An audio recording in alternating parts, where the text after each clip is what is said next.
যারা আমাদের দেশকে রক্ষা করে, যারা আমাদের দেশের সীমান্তকে পাহারা দিয়ে দেশকে ক্রমাগত সুরক্ষিত করে রেখেছে, যাদের জন্য আমরা রাত্রিবেলায় নিশ্চিন্তে ঘুমোতে পারি, আজ তাদেরই পরিবারের কোনো মানুষের সাথে যদি কোনো দুর্ঘটনা ঘটে বা কোনো দুষ্কর্ম ঘটে, তাহলে অ্যাজ এ ইন্ডিয়ান আমরা কি চুপচাপ থাকবো? যদি চুপচাপ থাকি তাহলে বিশ্বাস করুন তাদের দেশের প্রতি আত্মবলিদান একদম বৃথা হয়েছে। এরকমই একটা ঘটনা হয়েছে।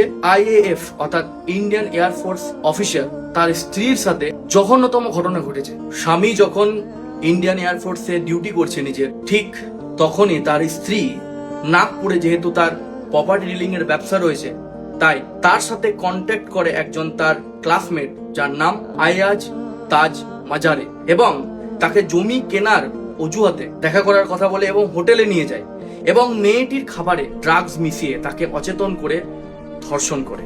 শুধু জানোয়ারটাও এখানে থেমেছিল না, ওই ধর্ষণের ভিডিওগুলো সে রেকর্ড করেছিল এবং পরবর্তীকালে এই ভিডিওগুলো ওই মেয়েটাকে দেখিয়ে দীর্ঘদিন ব্ল্যাকমেল করে এবং যৌন নির্যাতন করে। শুধু তাই নয়, লক্ষ লক্ষ টাকাও ওই মেয়েটির কাছ থেকে ছেলেটি নেয়, জানোয়ারটা নেয়। এবং সম্প্রতি যখন এই ভিডিওটা ভাইরাল হয়, তখন এই ভিডিওটাতে পুরোপুরি বোঝা যাচ্ছে যে মেয়েটা তাকে বলছে আমাকে ছেড়ে দাও, আমাকে ছেড়ে দাও বলে কাকুতি মিনতি করছে। কিন্তু এই আয়াজ তাজ জানোয়ারটা, জিহাদিটা, হাত ছাড়া তো দূরের কথা, দুটো হাতকে জোরপূর্বক ধরে তার মুখের সামনে তাদের ধর্মীয় আয়াত পড়ে ফু দিচ্ছে।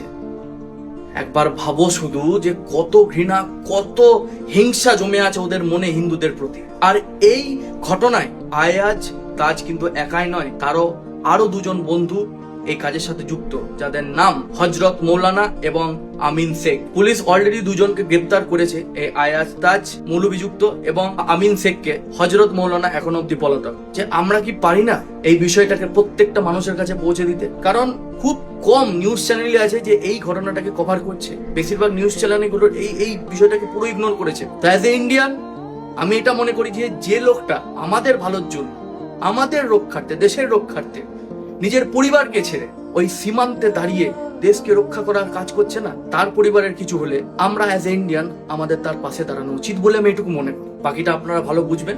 তবে একটা কথা খুব মনে পড়ছে যে আমাদের ইন্ডিয়া কোনোদিন ইসরায়েল হবে না, কারণ ইসরায়েলের চারিপাশে রয়েছে শত্রু দেশ, আর আমাদের ভারতের মধ্যেই রয়েছে দুনিয়ার শত্রু।